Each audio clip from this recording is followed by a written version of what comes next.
This incident took place when I was 20 years old. Next door to my house lived a man who only had one arm. My dad said he was a very good doctor, but that he'd lost one of his arms in an accident. Whenever I ran into him, he smiled abnormally brightly and shook his remaining arm. I felt sorry for him, but on the other hand, his unnatural expression and gestures sometimes gave me the goosebumps. He lived alone and always smelled bad. At first I thought it could have been because it was hard to take a bath with one arm, but the stench just got worse and worse as the days went by. One night I heard loud noises coming from his house. It sounded as though he was fighting with someone. I could hear screaming, things breaking, and other unnerving sounds. A little while after all that racket stopped, he came over to my house to apologize for all the noise and handed me a steak. I have to admit, the steak looked delicious, but I had to hold onto my nose because of his own stench. He then looked me over with a strange glance and smiled.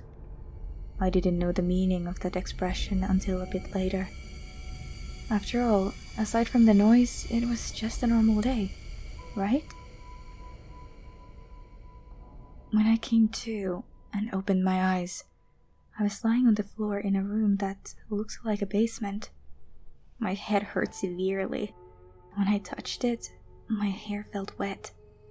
I looked at my hand and there was blood all over it. Had I been hit over the head by someone? I tried to remember.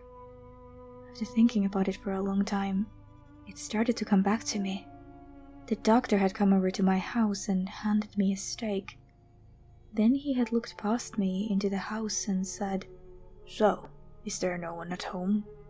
I was home alone that night because my parents were getting home late, so I replied, "Yes." As soon as I tried to close the door, he had pulled something out from behind his back and hit me on the head. Hard. I must have fainted, and now I had been kidnapped by him and locked up in the basement of his house. Then I noticed the smell. It was the same terrible stench that always followed the doctor. It hung in the air so fully that I just knew the source had to be close by. I looked around slowly. There were many things, and machines that seemed to be used for some kinds of experiments. I turned my eyes towards where the smell was the strongest. I couldn't believe what I was seeing. A dead body lying on the floor. No, 2 dead bodies, each one missing an arm. I covered my mouth to hold back a scream. My hands were shaking. Just then, I heard a squeaking sound, followed by footsteps. The doctor was coming down the stairs into the basement.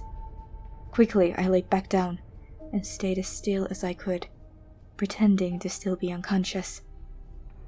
Opening my eyes just barely, I could see the doctor heading towards the desk, humming to himself. On it, there lay 2 severed arms. He put one of them up to his stump and stepped in front of a mirror to look at himself, as if he was trying on clothes at the store. I couldn't breathe at all. After trying on both of the arms, he put them away, turned around and started approaching me. He held my arm up to his stump, then he pulled out a pen and started drawing a line around my arm. I had to do something to survive.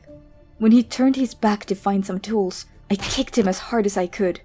He fell to the floor and I managed to escape. When I was finally safely home, I immediately called the police. They arrived fast and arrested him. It turns out he wasn't a doctor at all, but a crazy man who believed himself to be one, and also thought that he could attach another person's arm onto his own stump to replace the one he was missing. The trauma of this incident has left me with the tendency of folding my hands behind my back. I don't shake hands with anyone out of fear that my arm might be taken by someone else.